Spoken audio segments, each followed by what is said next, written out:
Hello everyone, welcome to my channel. आज lecture number 12 में हमारा टॉपिक है learning and motivation. Learning and motivation जो है ये दोनों साथ साथ में चलते हैं। अगर आपसे पूछा जाए कि लर्निंग जो है कौन कौन से फैक्टर्स के ऊपर डिपेंड करती है, तो ये डिपेंड करती है पर्सन कितना मैच्योर है और पर्सन कितना मोटिवेटेड है। It means learning depends on maturation and motivation, और ये दोनों साथ साथ में ही चलते हैं। तो मैंने इसको कंबाइन करके एक ही टॉपिक में यहाँ पे इंक्लूड कर दिया है। अब लर्निंग जो है वो एक पर्सन को किस तरीके से इन्वॉल्व करती है, उसको इन्वॉल्व करती है वो सोशली, इमोशनली एंड इंटेलेक्चुअली। तो यहाँ पर अगर हम ये बोल सकते हैं कि लर्निंग का हमेशा फोकस किसके ऊपर रहता है कि हम कुछ भी लर्न करें, कोई भी स्किल को लर्न करें, तो हमारा जो गोल है वो क्या हो जाना चाहिए, अचीव हो जाना चाहिए।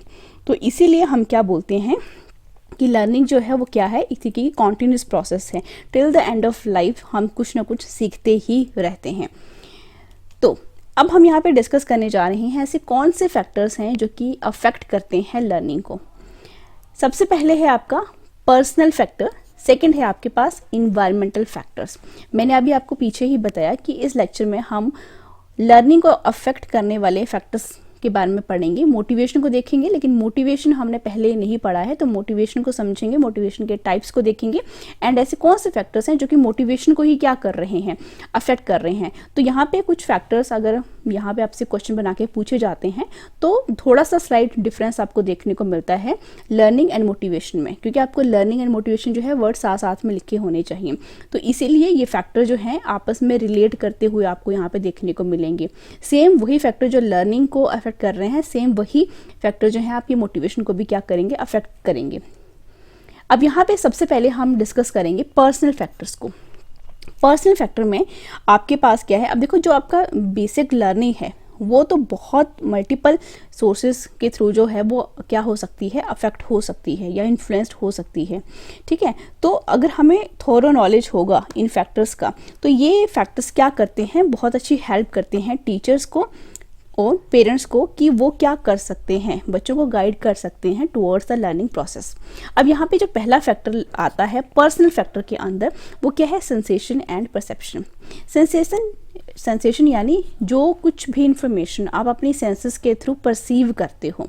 ठीक है, अब आपको मैंने सेंसेस बताई थी पिछले लेक्चर्स, अगर आपको याद होंगे, तो ये सारी की सारी जो सेंसेस हैं, इसके लिए हमें क्या चाहिए, ऑर्गन्स चाहिए।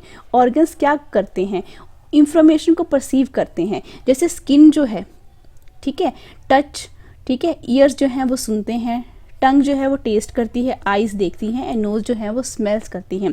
तो यही सारे के सारे जो हमारे बॉडी ऑर्गन्स हैं, that are the gateways of knowledge, जिसके थ्रू हमें क्या होता है, सेंस होता है। और ये क्या करते हैं, ये हमें हेल्प करते हैं कि जो कुछ भी स्टिमुलस हमें प्रोवाइड कर रहा है टीचर, हम उसको क्या कर पाएँ, परसीव कर पाए इन ऑर्गन्स के थ्रू। ठीक है, सेकंड आपका क्या है, फटीग एंड बोर्डम। अब जितना बच्चा थका हुआ होगा उसकी एफिशिएंसी जो है या कॉम्पिटेंसी जो है परफॉर्म करने की कोई भी एक्टिविटी, ठीक है, तो वो क्या हो जाती है, डिक्रीज हो जाती है। अब ये फटीग जो है वो किस वे में हो सकता है कि वो क्या हो, बच्चा एक्चुअल में ही थका हुआ हो, ठीक है, मेंटली थका हुआ हो सकता है, वो फिजिकली टायर्ड हो सकता है। तो ये दोनों फैक्टर जो हैं वो क्या करते हैं, उसकी एफिशिएंसी को क्या करते हैं, डिक्रीज कर देते हैं। लेकिन जब हम बात करते हैं बॉर्डम की, यानी वो थोड़ा बोर है। अब बोर जो है पर्सन, इसका कोई एक पर्टिकुलर फिक्स्ड वो नहीं है कि बच्चा बोर क्यों है। ठीक है, बोर होने का मतलब ये है कि उसके अंदर डिज़ायर नहीं है वर्क को करने की, एक्टिविटी को परफॉर्म करने की या पढ़ने की। तो इन दोनों केसेस में सिर्फ और सिर्फ जो बॉर्डम है यही क्या करती है, फटीग को पैदा करती है और डिक्रीज करती है efficiencies in the learning process. तो अगर आपसे पूछा जाए कि फटीग एंड बोर्डम जो है, इन दोनों में से जो बोर्डम है वो कॉज कर रहा है फटीग को या फटीग कॉज कर रही है बोर्डम को, तो आपको पता होना चाहिए इंसान की बोरियत जो है वो कॉज करती है किसी भी टाइप के फटीग को, चाहे वो मेंटल लेवल के ऊपर है, चाहे वो फिजिकल लेवल के ऊपर है। तो ये फैक्टर भी लर्निंग को क्या करता है, अफेक्ट करता है।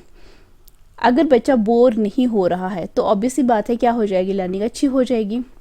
उसके बाद थर्ड लेवल के ऊपर है एज एंड मैचुरेशन। अब देखो मैचुरेशन वर्ड आ रहा है, इसलिए मैंने आपको बोला कि लर्निंग एंड मोटिवेशन हमेशा साथ साथ में चलते हैं। लर्निंग डिपेंड करती है मैचुरेशन लेवल के ऊपर, मोटिवेशन के ऊपर।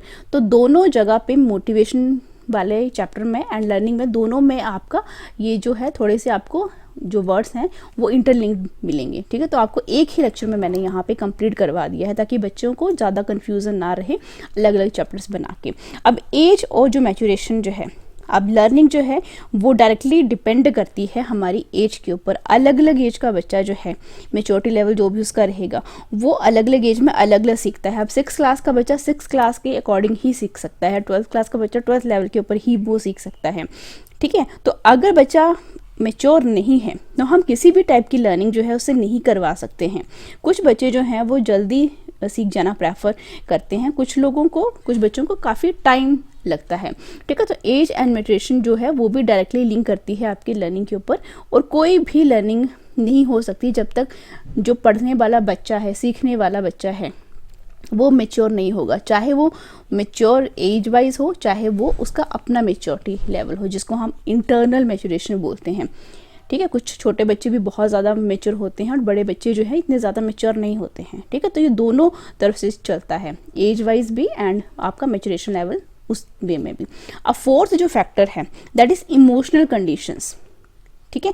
इमोशनल कंडीशन किस तरीके से अफेक्ट करेंगी लर्निंग को, क्योंकि अगर बच्चा जो है अच्छे तरीके से उसके जो इमोशंस हैं वो काफ़ी ज़्यादा बैलेंस्ड है तो वो क्या करेंगे, लर्निंग की स्पीड को एंड क्वालिटी को इन्हांस करेंगे। अगर बच्चा खुश है, अच्छे जॉयफुल से वो सीख रहा है, समझ रहा है, उसका सेटिस्फेक्शन भी बहुत अच्छा है, टीचर जो पढ़ा रहा है वो अपने टीचर से सेटिस्फाइड है, तो वो क्या करेगा, उसकी लर्निंग को और ज़्यादा इन्हांस कर देंगे, ठीक है। लेकिन इसी के अकॉर्डिंग अगर इमोशनल कंडीशंस अच्छी नहीं है, इट मीन्स बच्चा स्ट्रेन में है, स्ट्रेस में है, टेंशन्स में है, ठीक है, क्लास में डिस्टर्बेंसेस का माहौल है, तो ये सारे के सारे जो फैक्टर्स हैं ये लर्निंग को क्या कर देते हैं, हार्म कर देते हैं। तो बच्चा जो है ऐसी एडवर्स कंडीशंस में बिल्कुल भी सीख नहीं पाता है, ठीक है। इसके बाद हमारा 5th पॉइंट है दैट इज़ नीड्स।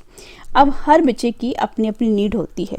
नीड का मतलब है कि उसको क्या है, मतलब किसी चीज़ की कमी है, अगर उसकी नीड जो है फुलफ़िल हो जा रही है तो हमें ये पता लग जाता है कि चाइल्ड का जो बिहेवियर है वो चेंज हो जाएगा, ठीक है। तो इसीलिए जब हम ये बोलते हैं कि अब उसकी नीड जो है, जो कुछ भी चाइल्ड जो है एक्सपीरियंस करता है अपनी लाइफ में, और अगर उस नीड को हम फुलफ़िल कर देते हैं, ठीक है, तो उसकी लर्निंग जो स्किल्स हैं वो और ज़्यादा इन्हांस हो जाती हैं, ठीक है। बच्चा ऑटोमेटिकली पढ़ना शुरू कर देता है, ठीक है, जो कुछ भी उसकी नीड को सेटिस्फाई करे। अगर बच्चे ने क्या करना है, लेबोरेटरी में जाना है और लेबोरेटरी में उसको कुछ एक्सपेरिमेंट परफॉर्म करने के लिए ऑपरेटर्स की ज़रूरत पड़ रही है, तो वो सारे ऑपरेटर्स जो हैं जिसकी उसको नीड है और वो वहाँ पे है, इट मीन्स उसकी नीड क्या होगी, फुलफिल होगी, तो वो एक्सपेरिमेंट ऑब्वियस सी बात है अच्छे तरीके से करेगा। अगर हम बात करें स्किल्स के ऊपर, तो अगर उसने बास्केटबॉल खेलना है और बास्केटबॉल उसको नीड है बास्केटबॉल की, ठीक है, तो अगर बॉल उसके पास है तो वो क्या कर लेगा, उसकी नीड फुलफिल होगी तो अच्छे तरीके से उस स्किल को क्या कर लेता है, सीख जाता है। तो ये सारा का सारा जो नीड है ये भी आपने ध्यान में रखनी है कि लर्निंग में अगर बच्चे को किसी भी चीज़ की नीड है किसी भी रिस्पेक्ट में, तो वो भी क्या होनी चाहिए, फुलफिल होनी चाहिए, ताकि वो उसकी लर्निंग को और ज़्यादा क्या कर सके, अच्छा कर सके। इसके बाद 6 फैक्टर जो है इंटरेस्ट। अब जैसे जैसे बच्चा बड़ा होता जाएगा तो उसके जो इंटरेस्ट हैं वो भी काफ़ी ज़्यादा क्या होते जाते हैं, डाइवर्सिफाई होते जाते हैं और बच्चा काफ़ी ज़्यादा स्टेबलाइज भी हो जाता है। अगर आप देखो, अगर टीचर अगर आप हो तो टीचर को अपने बच्चे जो भी क्लास में जो भी बच्चे हैं उनके इंटरेस्ट के अकॉर्डिंग जो है टीचर को क्या करना चाहिए, डिक्टेट करना चाहिए, पढ़ाना चाहिए।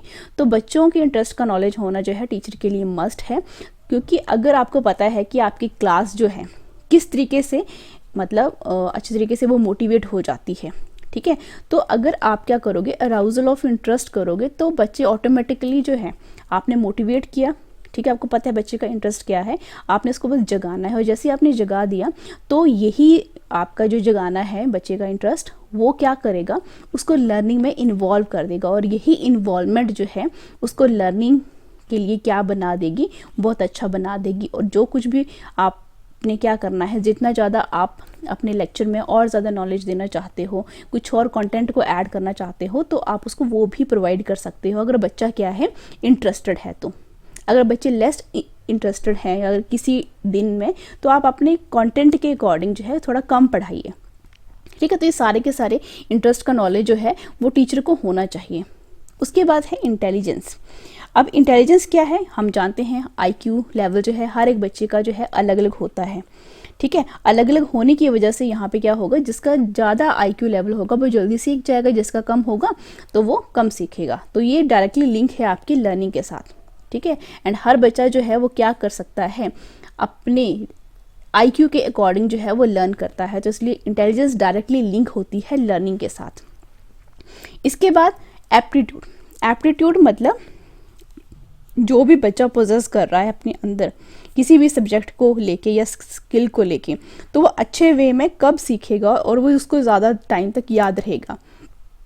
उसका एप्टीट्यूड किस सब्जेक्ट को लेके है। कुछ बच्चे साइंस में अच्छे होंगे, कुछ मैथमेटिक्स में अच्छे होंगे, कुछ इंग्लिश में अच्छे होंगे, तो उनका एप्टीट्यूड लेवल ही हमें ये बताता है कि वो उस नॉलेज को कितने अच्छे तरीके से सीख रहे हैं और उनको कितने लंबे तक वो याद रहेगा। अगर चाइल्ड के पास, बच्चे के पास नेचुरल एप्टीट्यूड नहीं है तो बच्चा क्या करेगा, अच्छे तरीके से सीख नहीं पाएगा और उसको स्टडी करने में या लर्न करने में, किसी भी स्किल को एक्वायर करने में बहुत ज़्यादा टाइम लगेगा। और हो सकता है कि बहुत ज़्यादा टाइम लग रहा हो तो बीच में बच्चा वो भूल भी जाए। तो यहाँ पे चांसेस जो हैं भूलने के वो बहुत ज़्यादा होते हैं अगर बच्चे में एप्टीट्यूड नहीं है किसी भी सब्जेक्ट को या स्किल को सीखने के लिए। उसके बाद है एटीट्यूड। अब लर्निंग प्रोसेस में ये जो एटीट्यूड है इसको भी काफ़ी ज़्यादा हम कंसीडर करते हैं। अगर बच्चा बहुत ज़्यादा अलर्ट है, अटेंटिव है, इंटरेस्टेड है, ठीक है, तो हम ये बोल सकते हैं कि वो लर्निंग में काफ़ी ज़्यादा हमें क्या करेगा, हेल्प करेगा, ठीक है। तो इट मीन्स वो बच्चा जो है हमें ज़्यादा उसके ऊपर फोकस नहीं करना पड़ेगा, वो ईजिली ही बातों को क्या कर लेता है, ग्रैब कर लेता है। और जितनी जल्दी बच्चा सीखेगा उतनी अच्छी लर्निंग जो प्रोसेस जो है वो होती है, ठीक है। तो बच्चे का एटीट्यूड भी यहाँ पे बहुत ज़्यादा मैटर करता है। बच्चा अलर्ट होना चाहिए, अटेंटिव होना चाहिए और इंटरेस्टेड होना चाहिए। इसके बाद है इन्वायरमेंटल फैक्ट्स। अब इन्वायरमेंटल फैक्ट जो हैं वो 3 टाइप के हैं। फर्स्ट है सराउंडिंग्स, सेकंड है रिलेशनशिप एंड थर्ड है मीडिया। अब ये जो इन्वायरमेंटल फैक्ट्स हैं ये लर्निंग को इन्फ्लुएंस करते हैं, या हम सीधे शब्दों में बोलें कि चाइल्ड को अफेक्ट करते हैं। तो ये जब बच्चा पैदा होता है तभी से ये आपके इन्वायरमेंटल फैक्ट जो हैं उसके ऊपर अफेक्ट करना शुरू कर देते हैं, ठीक है। अब जो इसकी सराउंडिंग्स हैं, सराउंडिंग्स में क्या आ सकता है कि जो उसकी नेचुरल सराउंडिंग्स हैं। नेचुरल सराउंडिंग्स का मतलब क्या है कि बच्चा जो है अपने आसपास किस तरीके की क्लाइमेट कंडीशंस हैं, उसकी एटमॉस्फेरिक कंडीशन क्या है। अगर बहुत ही ज़्यादा हाई टेम्परेचर है, ह्यूमिडिटी है, तो ये उसकी मेंटल एफिशिएंसी के लिए अच्छा नहीं होता है। आपने देखा होगा कुछ प्लेसेस के ऊपर जो है कुछ बच्चों का आईक्यू लेवल बहुत कम देखने को मिलता है और किसी प्लेसेस के ऊपर बहुत ज़्यादा देखने को मिलता है। तो सबसे पहले आपको नेचुरल सराउंडिंग्स का पता लगाना चाहिए जो कि उसकी लर्निंग में क्या डाल रही हैं, बाधा डाल रही हैं। अगर क्लाइमेट कंडीशंस अच्छी हैं, एटमॉस्फेरिक कंडीशंस अच्छी हैं, तो बच्चे का मेंटल लेवल जो है वो अच्छे से विकसित हो जाएगा, ठीक है। कोई भी उसको प्रॉब्लम नहीं आने वाली। लेकिन अगर कुछ दिन ऐसे होते हैं जब आपका टेम्परेचर बहुत ज़्यादा हाई चला जाता है या ह्यूमिडिटी, कभी कभी तो होना, दैट इज़ नॉर्मल। लेकिन अगर 12 महीने ही आपका क्लाइमेट कंडीशंस अच्छी नहीं है, एटमॉस्फेयर अच्छा नहीं रहता है, तो ये बच्चों के मेंटल लेवल के ऊपर बहुत गहरा असर डालते हैं, जिसकी वजह से बच्चों की मेंटल जो एफिशिएंसी है वो हमेशा कम देखने को मिली है, ठीक है। तो ये सराउंडिंग्स भी बच्चे के लर्निंग में क्या करती हैं, इन्फ्लुएंस करती है, यानी अफेक्ट डालती हैं। इसके बाद है आपके पास सोशल सराउंडिंग्स। इट मीन्स वो सोशली जो है कहाँ कहाँ मतलब कनेक्ट हो पाता है, अपने आप को लिंक कर पाता है, घर, स्कूल और लोकेलिटी, ठीक है।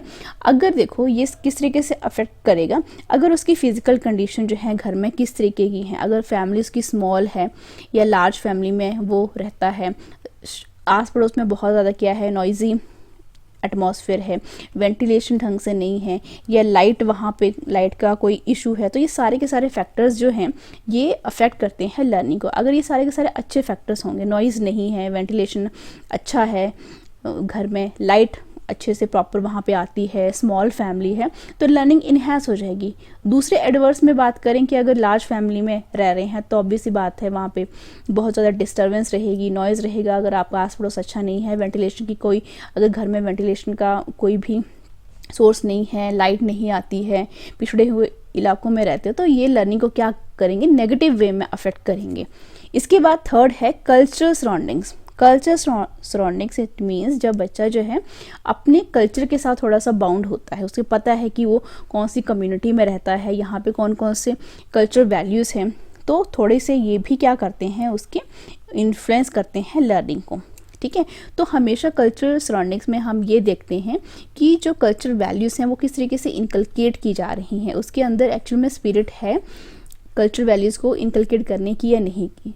ठीक है, तो अगर उनको अच्छे तरीके से एक्सपोजर उसको मिल रहा है वहाँ पे, ठीक है, तो वो क्या करते हैं, को करिकुलर एक्टिविटीज़ में अपने कल्चर को क्या करते हैं, स्टेज लेवल के ऊपर जाके उसको बहुत अच्छे तरीके से रिप्रेजेंट करते हैं कि हमारे एरिया का ये कल्चर है, हम इस तरीके से आते हैं। जैसे नॉर्थ वालों का अलग होता है, साउथ वालों का अलग है, तो अपने अपने कल्चर से इंस्पायर होके भी वो क्या करते हैं, उसको स्टेज के ऊपर परफॉर्म करते हैं, जो कि क्या करते हैं, उनकी लर्निंग में अच्छे तरीके से उसको इन्फ्लुएंस करते हैं।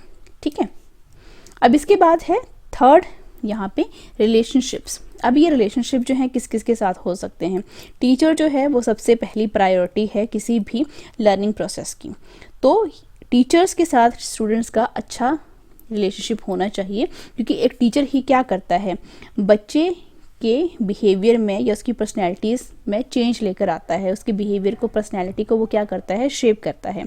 तो एक बहुत अच्छा रिलेशनशिप होना चाहिए टीचर्स एंड जो कोई भी बच्चा लर्न कर रहा है, यही क्या करता है, रिलेशनशिप उसकी लर्निंग में उसकी हेल्प करता है। इसके बाद है पेरेंट्स के साथ भी उसका बहुत अच्छा वाइटल रोल या बहुत अच्छा रिलेशनशिप होना चाहिए, क्योंकि अगर पेरेंट्स आपके सपोर्टिव हैं तो आपकी लर्निंग में वो हेल्प करते हैं। ऑब्वियसली बात है, पेरेंट्स अगर सपोर्टिव हैं तो आपकी लर्निंग अच्छी होगी। अगर पेरेंट्स सपोर्टिव नहीं है, आपको वो रोकते हैं, तो आप कुछ भी लर्न नहीं कर पाओगे। तो इट मीन्स पेरेंट्स एंड जो स्टूडेंट्स हैं उनके बीच में एक म्यूचुअल फेथ का जो कॉन्सेप्ट है वो होना चाहिए, एंड रिस्पेक्ट भी आपस में होनी चाहिए, जिससे कॉर्डियल जो रिलेशनशिप है वो दोनों तरफ से चलेगा, और यही बच्चे को क्या करेगा, मोटिवेट करेगा किसी भी इन्वायरमेंट में फिट होने के लिए। तो ये क्या करेंगे, उसको फैसिलिटेट करेंगे उसकी लर्निंग में। अब आपने देखा ही होगा कि अगर फैमिली जो है काफ़ी ज़्यादा डिस्टॉर्टेड फैमिली से बच्चे आते हैं, ये बहुत अनहेल्दी एनवायरनमेंट है, तो यही जो आपका इफ़ेक्ट है ये एडवर्स इफ़ेक्ट करेगा बच्चे की लर्निंग, बच्चा नहीं सीख पाएगा। उसके बाद थर्ड है गुड एटमॉस्फेयर।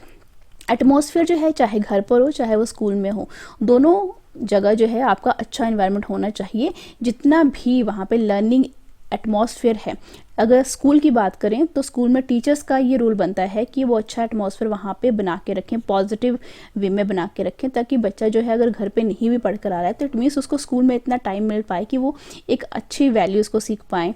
ठीक है, और अगर घर के ऊपर भी है तो घर में भी जो एटमॉस्फेयर है वो काफ़ी अच्छा होना चाहिए, नॉइज़ी नहीं होना चाहिए, झगड़ालू नहीं होना चाहिए।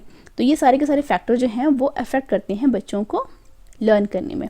इसके बाद है पीयर ग्रुप। आपका पीयर ग्रुप कैसा है, जो जिस भी ग्रुप के साथ आप बैठते हैं उठते हो, आपका फ्रेंड का जो सर्कल है वो कैसा है। तो पीयर जो आपके पास है, पीयर ग्रुप में आप किसी भी पीयर ग्रुप में हो सकते हो। तो एक हेल्दी पीयर ग्रुप रिलेशनशिप जो है ये भी बहुत इंपॉर्टेंट रोल प्ले करता है लर्निंग में। अब स्टूडेंट आपस में क्या होते हैं, फ्रेंड्स होते हैं। ठीक है, इट मीन्स अगर वो सोशली जो है अगर अच्छे तरीके से अवेयर हैं, मॉरल वैल्यूज़ हैं आपके पीयर ग्रुप में, आप बात करते हो, सोशल जो भी एक्टिविटीज़ हैं, ठीक है, मॉरल वैल्यूज़ की बात करते हो, और एक दूसरे की हेल्प की आपके अंदर क्या है, भावना है, आप अच्छे तरीके से कोऑर्डिनेट कर पाते हो, तो ये सारे के सारे रिलेशनशिप जो हैं जो मैंने अभी यहाँ पे बताई, ये सारे के सारे फैक्टर्स इन्फ्लुएंस करते हैं किसी भी लर्नर की लर्निंग प्रोसेस को। इसके बाद आता है आपका मीडिया। मीडिया में आपका एक आता है प्रिंट मीडिया, दूसरा आता है आपका non print media. Print media मतलब कि अगर आपके पास कोई भी इंफॉर्मेशन जो है टेक्स्ट की फॉर्म में है, ठीक है, पिक्चर्स की फॉर्म में है, ठीक है, तो ये सारी की सारी इन्फॉर्मेशन जो है आप देखते होगे आपको क्लास की लाइब्रेरी में भी मिल जाती होंगी। ठीक है, तो ये सारी की सारी जो कुछ भी आपको मटेरियल लाइब्रेरी के थ्रू प्रोवाइड होता है, आपकी बुक्स के थ्रू प्रोवाइड होता है, तो सारा का सारा ये प्रिंट मीडिया में आता है। ठीक है, तो ये भी क्या करते हैं, फैसिलिटेट करते हैं लर्निंग प्रोसेस को। नॉन प्रिंट मीडिया भी क्या करता है, बहुत ज़्यादा बच्चों को प्रेरित करता है लर्निंग प्रोसेस के लिए। ठीक है, अब इसके ये मीडिया, ये नॉन प्रिंट मीडिया जो है, जब हम आईसीटी लेवल के ऊपर बात करेंगे इवैल्यूएशन प्रोसेस में, तो वहाँ पे हम इसको डिटेल में पढ़ेंगे। इसके बाद है हम बात करते हैं मोटिवेशन की। मोटिवेशन जो है आप सभी जानते हो, लर्निंग प्रोसेस में मोटिवेशन ही जो है एक ऐसी प्रोसेस है जो कि लर्निंग के लिए क्या करती है, बच्चों को इनिशिएटिव बनाती है, गाइड करती है, ताकि बच्चा जो है अपने गोल के लिए क्या हो पाए, प्रेरित हो पाए। ठीक है, अच्छे तरीके से अचीव उसको कर पाए। तो मोटिवेशन जो है वो बहुत अच्छा रोल प्ले करती है किसी भी टाइप की लर्निंग प्रोसेस के लिए, चाहे आप आउट ऑफ द स्कूल बात करो, स्कूल में बात करो, या अपनी डेली लाइफ के बारे में बात करो। ठीक है, तो मोटिवेशन जो है वो बायोलॉजिकल भी हो सकती है, इमोशनल लेवल की भी हो सकती है, सोशल लेवल के ऊपर भी हो सकती है, जो कि जनरली क्या कर रही है, एक्टिवेट कर रही है किसी के भी बिहेवियर को। ठीक है, अब यहाँ पे जो स्किनर थे उनके अकॉर्डिंग मोटिवेशन क्या है, it is a super highway to learning. Good के अकॉर्डिंग क्या है, it is a process of arousing, sustaining and regulating the activity, जो कुछ भी बच्चा ये लर्नर करते हैं। अब यहाँ पे टाइप्स ऑफ मोटिवेशन, 2 टाइप की मोटिवेशन है, एक है आपकी इंटरनल इंट्रिंसिक और दूसरी है आपके पास एक्सटर्नल यानी एक्सट्रिंसिक। इंट्रिंसिक मतलब बच्चे के अंदर ऑलरेडी ये भावना है कि मुझे कुछ सीखना है। अगर वो इंटरनली क्या है, मोटिवेटेड है, उसके अंदर ये खुद ही पनप रहा है कि मुझे ये गोल है और मैंने इस तरीके से सीखना है, तो बच्चा ऑटोमेटिकली क्या करेगा, बिहेव करेगा उसी के अकॉर्डिंग, एक पर्टिकुलर वे में बिहेव करना शुरू कर देगा। तो इससे क्या होगा, उसका सेल्फ कॉन्फिडेंस जो है बढ़ता है। ठीक है, और उसमें कॉम्पिटेंसी लेवल जो है वो भी बहुत ज़्यादा इंक्रीज देखने को मिलता है। और जब बच्चा सेल्फ कॉन्फिडेंट होता है, अच्छे तरीके से कॉम्पिटेटिव होता है, ठीक है, तो उसमें जो सेटिस्फेक्शन लेवल होता है वो कुछ अलग ही टाइप का होता है। ठीक है, अब यहाँ पे ये जब आपका हम इंटरनल मोटिवेशन की बात करते हैं, तो इंटरनल मोटिवेशन के लिए किसी भी तरीके के प्रायर लर्निंग की ज़रूरत नहीं पड़ती है कि बच्चा पहले कुछ पढ़ेगा तब जाके उसको मोटिवेशन आएगा अंदर से, नहीं, ऐसा नहीं होता है। इंटरनल मोटिवेशन के लिए बच्चे को किसी भी टाइप की प्रायर लर्निंग की कोई भी ज़रूरत नहीं होती है, ये इंटरनल होता है, गॉड गिफ्टेड होता है। इसके बाद हम बात करते हैं एक्सट्रिंसिक टाइप के मोटिवेशन की। एक्सट्रिंसिक जो है, जो कि इन्वायरमेंटल है, ठीक है, बाहर से आ रहा है, उसकी इन्वायरमेंट में बच्चा जो कुछ भी देख रहा है वहाँ से इन्फ्लुएंस होकर आ रहा है। ठीक है, तो जो कि बच्चों के क्या करता है, बच्चों का जो बिहेवियर है उसको वो कहाँ पे लेकर आता है, एक्शन में लेकर आता है, यानी मोशन में लेकर आता है। तो बेसिकली ये क्या है, क्या काम कर रहा है, एक्सटर्नल फैक्टर एक तरीके का इंसेंटिव की तरह काम कर रहा है कि आपको इंसेंटिव मिला तभी आप क्या करोगे, एक्ट करोगे। ठीक है, मोशन मीन्स आपको उसके अकॉर्डिंग क्या करते हो, आप एक्ट करते हो। ठीक है, तो अगर बच्चा जो है वो बाहर से मोटिवेटेड है, यानी एक्सटर्नली मोटिव है, तो वो क्या करेगा, देखेगा कि हाँ मुझे इसमें फ़ायदा क्या है, तो यहाँ पे अगर मुझे रिवॉर्ड मिलेगा तो वो देखेगा कि हाँ मल्टीपल स्टूडेंट्स जो हैं पार्टिसिपेट कर रहे हैं, उनको रिवॉर्ड मिला है, तो मैं भी क्या करता हूँ, रिवॉर्ड मुझे यहाँ पे मिल जाएगा अगर मैं इस तरीके से बिहेव करूँगा या किसी भी तरीके का स्किल जो है कोई सीखूँगा। ठीक है, यूज्ड विद क्वेश्चन। अब ये जो एक्सटर्नल जो मोटिवेशन है, जो कुछ भी अगर पेरेंट्स क्या कर रहे हैं, मोटिवेट कर रहे हैं, या टीचर मोटिवेट कर रहा है बच्चों को आकर, ठीक है, एक्सटर्नली वो बता रहा है कि हाँ ये लेवल्स हैं, आपको इस तरीके से जाना है, वो टीचर के थ्रू मोटिवेट हो रहा है बच्चा। ठीक है, तो आपको ये ध्यान रखना है, क्योंकि इससे जो है इंटरनल मोटिवेशन जो लेवल होता है वो थोड़ा सा क्या हो जाता है, कम हो जाता है। अगर बच्चा जो है सेल्फ से आ रहा है, खुद से, अगर आपने देखा होगा क्लास में कुछ बच्चे जो है खुद से आते हैं कि मैंने इस चीज़ में पार्टिसिपेट करना है, यहाँ पार्टिसिपेट करना है, लेकिन कुछ बच्चे जो होते हैं उनको मोटिवेट आपको करना पड़ता है। तो जब आपको मोटिवेट करना पड़ रहा है किसी को, तो आप थोड़ा सा पहले मोटिवेट कीजिए, फिर आप क्या कीजिए कि बच्चे में, अब देखो थोड़ा सा आपने उसको मोटिवेट किया तो क्या उसके अंदर से ये भावना आई है सीखने की या नहीं। अगर आप पूरे तरीके से अगर एक्सटर्नली ही वो कर रहा है तो इट मीन्स उसका जो इंटरनल मोटिवेशन लेवल है वो बहुत ज़्यादा कम है। इसके बाद है ये जो आप एक्सटर्नल उसको मोटिवेशन प्रोवाइड कर रहे हो, ये सिर्फ और सिर्फ क्या करता है, बच्चा उसी टाइम के लिए पार्टिसिपेट करेगा। ठीक है, जिसकी वजह से उसको एक रीज़न मिल जाए या अपना जब उसका गोल जो है वो पूरा अचीव हो जाए, वहीं तक रहता है। जैसे ही उसको रीज़न मिल गया या गोल जो है उसने पा लिया, उसके बाद जो ये एक्सटर्नल मोटिवेशन है ये वहीं ख़त्म हो जाती है। तो इसलिए बोला जाता है कि बच्चों को क्या होना चाहिए, इंटरनली मोटिवेट होना चाहिए, अंदर से भावना होनी चाहिए कुछ ना कुछ सीखने की। ठीक है, तो ऑटोमेटिकली ये उनके अंदर आना चाहिए कि वो लर्निंग प्रोसेस में पार्टिसिपेट कर पाएँ, जिसकी वजह से वो अपना जो कुछ भी गोल है उसको अचीव कर पाएँ, चाहे वो एकेडमिक लेवल के ऊपर हो, चाहे वो अपनी लाइफ में हो। क्योंकि टीचर जो है वो कुछ ही टाइम तक बच्चों के साथ रहेगा। अगर वो एक्सटर्नली ही मोटिवेट हो रहे हैं तो आफ्टर स्कूल वो हमेशा किसी न किसी को देखते रहेंगे मोटिवेशन के लिए। तो अगर जितना हो सके अगर वो इंट्रिंसिकली मोटिवेटेड है यानी इंटरनल मोटिवेटेड है तो ये उनको थ्रू आउट द लाइफ जो है ये मोटिवेशन हेल्प करती है। अब इसके बाद हम बात करते हैं कि ऐसे कौन कौन से फैक्टर्स हैं जो मोटिवेशन को क्या करते हैं, अफेक्ट करते हैं। अब देखो, मोटिवेशन जिस तरीके से मैंने बताया एक इंटरनल फीलिंग है जो कि किसी भी इंडिविजुअल के अंदर जागती है, ठीक है। और ये मोटिवेशन फैक्टर जो होते हैं ऑलवेज अनकॉन्शियस होते हैं, लेकिन इनको जगाया भी जाता है बाय द एक्सटर्नल मोटिवेशन। और मोटिवेशन जो है वो क्या है, बेस्ड होती है हमारी नीड्स, जो कुछ भी हमारी फंडामेंटल नीड्स हैं, चाहे फूड है, क्लोथ्स हैं, शेल्टर्स हैं, या हमने क्या करना है, अपना ईगो को सेटिस्फाई करना है।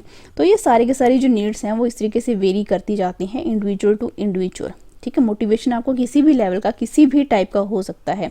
तो मोटिवेशन का जो मेन मकसद है वो ये है कि हम क्या करें, किसी के बिहेवियर को गोल ओरिएंटेड बना दें, कि अगर उस किसी भी पर्सन का कोई अगर गोल नहीं है तो वो गोल ओरिएंटेड हो जाए। हमने क्या करना है, बेसिकली उसको एक डायरेक्शन प्रोवाइड करनी है, जिससे वो उसके अंदर ये खुद इंटरनली फीलिंग आए कि अब मुझे क्या करना है, मेरी नीड्स हैं, ठीक है, और मुझे क्या करना है, इस गोल को खुद ब खुद सेटिस्फाई करना है और खुद क्या करना है, अचीव करना है। तो हम इस तरीके से भी बोलते हैं, कुछ स्टेटमेंट्स ऐसी भी होती हैं कि गोल और जो मोटिव्स हैं ये दोनों सेपरेटेड टर्म्स नहीं हैं। गोल एंड मोटिव्स जो हैं वो साथ साथ में ही चलते हैं, ठीक है। और मोटिवेशन जो है ये कभी भी ख़त्म ना होने वाली प्रोसेस है, ठीक है। अब यहाँ पे हम सबसे पहला जो फैक्टर्स हैं वो हम डिस्कस करेंगे, फैक्टर्स को, जो ऐसे फैक्टर्स जो कि अफेक्ट कर रहे हैं मोटिवेशन को। तो सबसे पहला है एक्टिविटीज़। इट मीन्स आप किस टाइप की एक्टिविटीज़ जो हैं मोटिवेशन में लेकर आ रहे हो, ठीक है। एक्टिविटीज़ बोलने का मतलब ये यहाँ पे ये है कि कौन सी एक्टिविटीज़ जो कि टीचिंग लर्निंग प्रोसेस में है। तो ये फैक्टर जो है बहुत इंपॉर्टेंट रोल प्ले करता है मोटिवेशन को। अगर टाइप्स ऑफ जो एक्टिविटीज़ हैं वो बच्चे के इंटरेस्ट के अकॉर्डिंग है तो बच्चा क्या करेगा, ईजिली मोटिवेट हो जाएगा, ठीक है। अगर वो इंटरनली मोटिवेट नहीं भी है तो वो क्या हो जाएगा, मोटिवेट हो जाएगा। अगर बच्चे के अकॉर्डिंग है, अगर बच्चे के अकॉर्डिंग इंटरेस्ट की वो नहीं है तो बच्चा क्या करेगा, अच्छे तरीके से मोटिवेट नहीं होगा। तो ये दोनों फैक्टर जो हैं पॉजिटिव वे में एंड नेगेटिव वे में दोनों से उसकी लर्निंग में क्या करेंगे, उसको मोटिवेट करने में क्या करते हैं, हेल्प करते हैं, ठीक है। नेगेटिव वे में भी एंड पॉजिटिव वे में भी। सेकेंड क्या है, final result. Final result means उसको क्या रिवॉर्ड मिलने वाला है, ठीक है। आपने बच्चे को मोटिवेट कर दिया लेकिन जो अच्छा रिजल्ट है, यानी यहाँ पे रिवॉर्ड्स की बात हो रही है। अगर रिवॉर्ड काफ़ी अच्छा है तो बच्चे क्या करते हैं, अच्छे तरीके से इन्वॉल्व हो जाते हैं। तो ये फैक्टर भी है जो है, मतलब रिवॉर्ड एक फैक्टर है जो कि बच्चों को क्या करता है, मोटिवेट करता है, ठीक है। अगर बच्चों को इतना प्राइस मिलना है, अगर ट्रॉफी बहुत बड़ी है तो बच्चे बहुत ऑटोमेटिकली क्या हो जाते हैं, मोटिवेट हो जाते हैं। इसके बाद थर्ड फैक्टर जो है वो है internal motivation. Internal motivation means उसके स्टूडेंट्स के अंदर की ड्राइव जो कि किसी भी सब्जेक्ट में, स्किल में उसको क्या करती है, मोटिवेट करती है। उसके बाद एक्सटर्नल जो कि टीचर प्रोवाइड कर रहा है या उसका कोई पीयर ग्रुप में होगा, फ्रेंड में होगा, ठीक है। तो ये भी क्या करते हैं, उसकी मोटिवेशन को क्या करते हैं, अफेक्ट करते हैं। एक्सटर्नल फैक्टर्स में उसके पेरेंट्स भी आ सकते हैं, सोसाइटी का कोई भी मेंबर आ सकता है। इसके बाद कोलैबोरेशन, ठीक है। अब जैसे एक्सटर्नल मोटिवेशन में आपने देखा होगा कुछ बच्चे जो हैं जैसे सोशल मीडियाज़ के ऊपर बहुत ज़्यादा इन्फ्लुएंसर्स को देख के या बड़ी बड़ी जो बिग पर्सनैलिटीज़ हैं उनको देख के भी क्या हो जाते हैं, मोटिवेट हो जाते हैं। तो मोटिवेशन किसी भी टाइप की हो, ठीक है, ये हर एक टाइप जो भी है ये सारे के सारे फैक्टर्स ही हैं जो कि किसी भी पर्टिकुलर लर्नर को क्या कर रहे हैं, मोटिवेट कर रहे हैं, ठीक है, लाइफ में। इसके बाद है कोलैबोरेशन। कोलैबोरेशन मतलब कि बच्चा जो है किस तरीके से कोलैबोरेट कर रहा है। कोलैबोरेट मीन जहाँ पे बच्चे जो है साथ साथ में काम करते हैं, ठीक है। तो ये भी क्या है, मोटिवेशन को क्या करता है, इन्हांस करता है। बच्चे के अंदर अगर ये भावना है कि अगर ग्रुप में काम करना है, अगर कोई बास्केटबॉल की टीम है तो प्लेयर्स क्या करेंगे, कलेक्टिवली खेलेंगे, ठीक है। अगर कुछ काम जो है वो क्या होना है, परफॉर्म ग्रुप में होना है, तो ये फैक्टर भी क्या करता है, उनको क्या करते हैं, मोटिवेट। कुछ बच्चे जो हैं वो अकेले काम करने के लिए मोटिवेट नहीं होते हैं, लेकिन अगर उनको किसी ग्रुप में डाल दिया जाए तो वो ऑटोमेटिकली क्या हो जाते हैं, मोटिवेट हो जाते हैं। इसके बाद मैंने रिवॉर्ड्स तो आपको बता ही दिया था कि अगर अच्छे रिवॉर्ड्स बच्चे को अगर आप दे रहे हो, ठीक है, तो ये भी क्या करते हैं, बच्चे को मोटिवेट करते हैं। ये फैक्टर भी बच्चों को मोटिवेट कर रहा होता है। Just wait a minute, yes. Rewards जो हैं वो भी, उनकी जो क्वालिटी है वो भी अच्छी होनी चाहिए, ठीक है। यहाँ पे बोलने का मतलब ये है कि अगर अच्छे आपने रिवॉर्ड्स का जो है कॉन्सेप्ट रखा है तो वो भी क्या करेंगे, अच्छे तरीके से करेंगे। जैसे कि अगर हम बोलूँ कि क्लास एक स्कूल में पर्टिकुलर कोई भी जो एक्स्ट्रा करिकुलर एक्टिविटीज़ होती हैं उसमें जो रिवॉर्ड्स दिए जाते हैं तो उनकी क्वालिटीज़ भी काफ़ी अच्छी होनी चाहिए ताकि बच्चा जो है वो अच्छे तरीके से मोटिवेट हो जाए उनमें पार्टिसिपेट करने के लिए। इसके बाद है फीडबैक। अब फीडबैक जो है टीचर्स को ये चाहिए कि वो क्या करे, बच्चों को पॉजिटिवली फीडबैक दे, पॉजिटिवली उनको क्या करें, मोटिवेट करें। अच्छी फीडबैक प्रोवाइड जब आप करते हो तो ये फैक्टर जो है वो उसको और ज़्यादा मोटिवेट करता है उसकी लर्निंग के लिए। ठीक है, इसके बाद है नॉलेज एंड स्किल्स। अब नॉलेज एंड जो स्किल्स का बोलने का मतलब क्या है यहाँ पे कि अगर आपने क्या किया, बच्चे जो हैं, बच्चे को अगर आप अच्छा एक नॉलेज प्रोवाइड करोगे किसी भी स्किल्स के रिगार्डिंग हो, चाहे वो क्लासरूम का हो चाहे आउट ऑफ द क्लास हो, अगर आप क्या कर रहे हो अच्छे तरीके से, बच्चे को अगर नीड है उस नॉलेज की, उस स्किल की, और आप अच्छे तरीके से क्या कर रहे हो उस नॉलेज को फुलफिल कर रहे हो, बच्चे के अंदर वो स्किल परफॉर्म करने की भावना अगर आप डाल रहे हो, तो बच्चे इस फैक्टर से भी क्या हो जाते हैं, मोटिवेट हो जाते हैं। ठीक है, क्योंकि इससे क्या होगा, अगर नॉलेज हो जाएगा किसी भी चीज़ का, किसी भी स्किल को अगर वो अचीव कर लेता है तो इट मीन्स बच्चे ने क्या कर लिया, अपना जो गोल है उसको अचीव कर लिया है। तो इट मीन्स उनके अंदर एक भावना जाग जाती है कॉम्पिटिटिवनेस की। ठीक है, जो भी बच्चा जो है यहाँ पे अब क्या हो जाते हैं, सक्सेसफुल हो जाते हैं। ठीक है, तो बच्चों को यहाँ पे बहुत अच्छे तरीके से सुनना भी पड़ता है जो टीचर प्रोवाइड कर रहा है नॉलेज।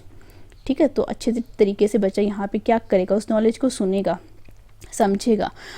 ठीक है, और ये अटेंशन के थ्रू होगा कि अगर अब वो अच्छे तरीके से अटेंटिव है, तो इट मीन्स अगर मैं यहाँ पे लिखूँ कि यहाँ पे बच्चे को क्या होना चाहिए, अटेंटिव होना चाहिए।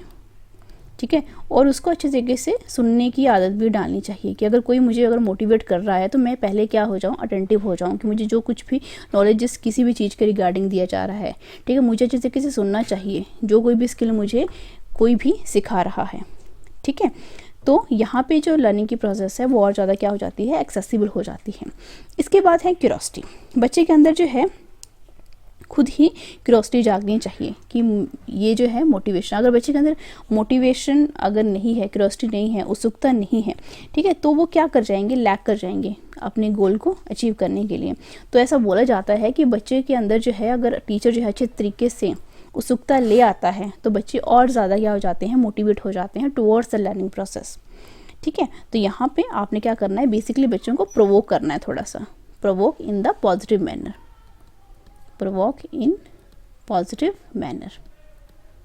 ठीक है, ताकि उनमें थोड़ी सी उत्सुकता जाग सके।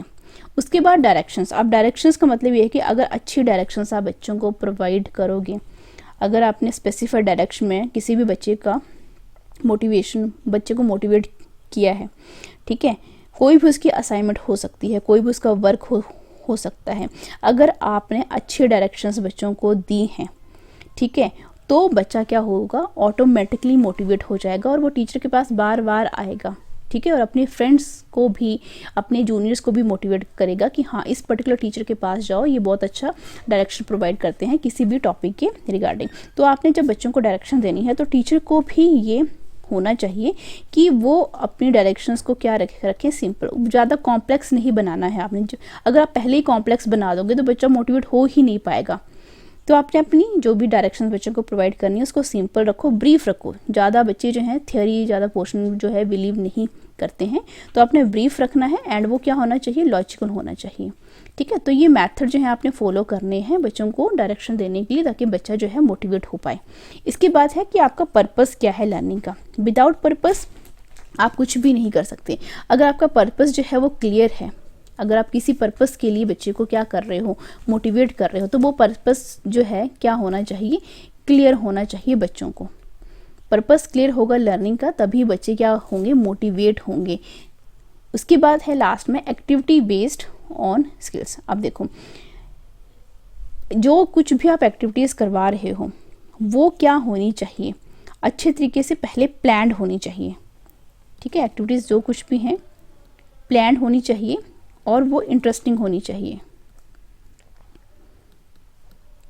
इंटरेस्टिंग होनी चाहिए, ताकि बच्चा जो है अगर उसको वो जो कुछ भी आप एक्टिविटीज़ करवा रहे हो किसी भी स्किल्स की, अगर वो प्लान्ड मैनर में नहीं है, इंटरेस्टिंग नहीं है, तो बच्चा क्या हो जाएगा, बोर हो जाएगा। और ये बच्चा बोर हो जाएगा तो ऑब्वियस सी बात है उसके अंदर ये भावना आएगी नहीं मोटिवेशन की। ठीक है, तो आपकी जो एक्टिविटी आपने जो कुछ भी करवानी है, ठीक है, तो ये क्या होनी चाहिए, प्लान होनी चाहिए और इंटरेस्टिंग होनी चाहिए, ताकि बच्चा जो है मोटिवेट हो सके।